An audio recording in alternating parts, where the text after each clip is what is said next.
Guys, what's not attractive to you about girls? I don't like it when they try to get a guy's attention by flirting with other guys. Usually, the guys they're trying to attract see this and instantly lose interest in the girl. Smoking. Sometimes you see a very beautiful girl, but as soon as you smell cigarettes from her, all the attractiveness immediately disappears. I don't see anything wrong with having to set the tone of our conversation on the first date, but I hate situations like this where it's just me asking the questions. Yes, I want to know more about you, but I also want you to take an interest in me. To the point. I hate it when dating feels like an interview. I had one date where the girl didn't find out anything about me at all. Every time I tried to mention some detail from my life, she turned the conversation to herself. Apparently, she didn't care about me at all. But even if she did, she still shouldn't be so rude. We spent 2 hours together. If I stole her bag and ran away, she wouldn't be able to tell the cops anything about me, except that I would describe my appearance and give them my phone number. One guy I know is dating a girl who constantly humiliates him,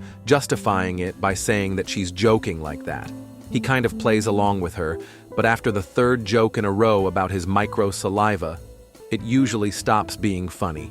I don't think I can date someone like that. I knew a similar girl. Instead of calling her boyfriend by his first name, cute, Zai, or something else diminutive, she called him a piece of shit. When he proposed to her, after a while they broke up. She literally said, "My God, you piece of shit," like we realized you're very vulgar. But maybe sometimes you'll call him something else. They're not real nails, they're sharp, and I'm afraid for my eyes. The same thing that girls don't like about guys. Anger, cruelty, bullying other people, manipulativeness, hygiene problems, some stupid things that she still can't let go of. My buddy once broke up with a girl who didn't wipe her ass well. It was so bad that there were marks on her underpants. I remember him telling me that I didn't know how to talk to her about it. So I lied that I had too many problems, and now wasn't the best time for a relationship. He could have saved his relationship by buying a bidet lid online for 20 bucks. My best 20 bucks spent. I don't even know how I lived without her all this time. And she tells her friends everything. I had a girlfriend who liked to show my intimate photos to a friend. Then this friend wrote to me and told me about these photos. It felt like I was dating both of them. There is one terrible quality that I felt for myself after I graduated from college and got a job. Some girls are too insistent on moving in together, even if you've just started dating. I understand that you don't want to live with your parents anymore, but now I have the feeling that you don't want a relationship with me, but with home. To be fair, you don't have a house like this. I really want to enter it. And I don't like it when they try to move in quietly.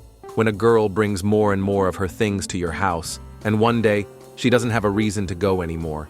She starts living with you without any conversations, and you have no idea how it happened. Unhealthy fascination with social media. Similarly, I don't like chicks who constantly post 4 to 5 times an hour in the spirit of "look how I opened my mouth to this rap track." Women who turn relationships into their hobby. Undoubtedly, being in a relationship is great.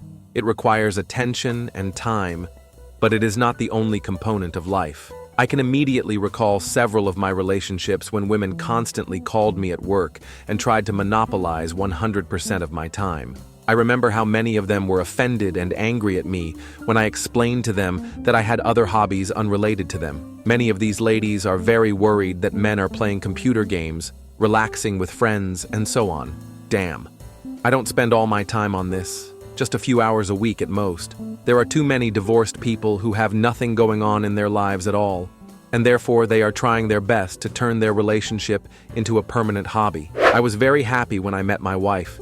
She had her own career, her own interests and hobbies. Even now, we spend a lot of time together, but there are days when everyone is busy with themselves. It's not very cool when you have to entertain someone all the time. An underrated comment. If I get to know a girl and notice in time that she's starting to mark the territory, then I immediately fall in love. This is a common problem. The only solution is to stop answering calls at work and not give up evenings with friends. Because if you give up and lose it all, then relationships will become your hobby too. As a result, you will both become boring people. And boring girls don't like dating boring guys. How ironic. Total and utter inability to handle their own finances. You know, I've had enough of my money problems. It's even worse when they criticize you for being stingy. when in fact you just approach spending accordingly. I have one constant rule. If she doesn't know how to save money and she doesn't want to learn it, we won't succeed. When they pretend to be interested in a bunch of guys, it works quite often with girls. Girls like to chase guys who have a bunch of chicks in love with them, but it usually just turns guys off. Inability to keep up a conversation. Yeah, it seems like we shouldn't date each other. When they pretend to be princesses and pretend to be naive and stupid, and when they want to be killed forever. I'm sorry, but I don't have time to play along with your fantasy, in which I have to constantly fight for you. Don't come near me if you're under 180 centimeters. Then don't come near me if you weigh more than 60 kilograms. This is a growing moment.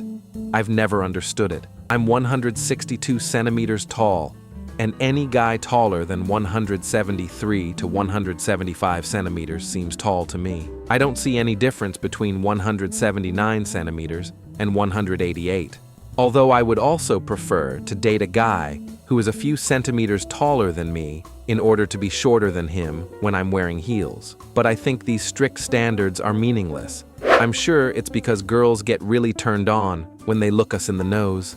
I think we're caught. Your nostrils turn us on wildly. I had a cool ex, and we broke up without any problems. But she was always afraid of everything. At first, it didn't bother me. I constantly supported her and tried to help overcome her fears. However, over time, it started to get annoying. A part of me still believes that she wasn't so much a fearful kitty as she wanted to be cute and make me feel like a big protective man. I was constantly surprised how she switches so quickly from nervous breakdown mode to, I won't look around when I cross the road. Damn, she was afraid of everything from lakes to rocking chairs. She was afraid of the frightening darkness in summer at 4 p.m. Maybe I'm being a fool, but it seems to me that whenever she was scared of something, she just wanted attention and intimacy. I hope I didn't act like an asshole in those moments. I hate it when women expect a man to do everything for her, but she doesn't want to do anything. A relationship is a job for two. For a couple to succeed, both halves must be passionate about each other and try to understand each other. Obviously, it doesn't always work out. But I've had cases where women expected everything from me. I had to pay for everything, pay compliments, give time and attention. Fortunately, I am happily married now, and my wife also makes a lot of efforts for our family. The standard Reddit answer is, I don't like it when a girl has a bad temper. The honest answer is, I don't like fat. I agree, overweight girls are practically not attracted to me. I keep an eye on my health and prefer girls who also think about it. Unjustified arrogance and unnecessary narcissism like, yes, you're hot, but not hot enough to act like that. Chicks like that go fuck themselves right away. No amount of attractiveness gives a person the right to behave arrogantly. I don't give a fuck how hot you are. If you're a terrible person, I'll get up and leave in the middle of a date. Lack of any interests. For me, there is nothing more attractive than a woman who is attracted to some business, job, hobby, or anything else. And anyway, I don't care if I like what she's doing or not. It just has to be. Oh, that should be the main answer.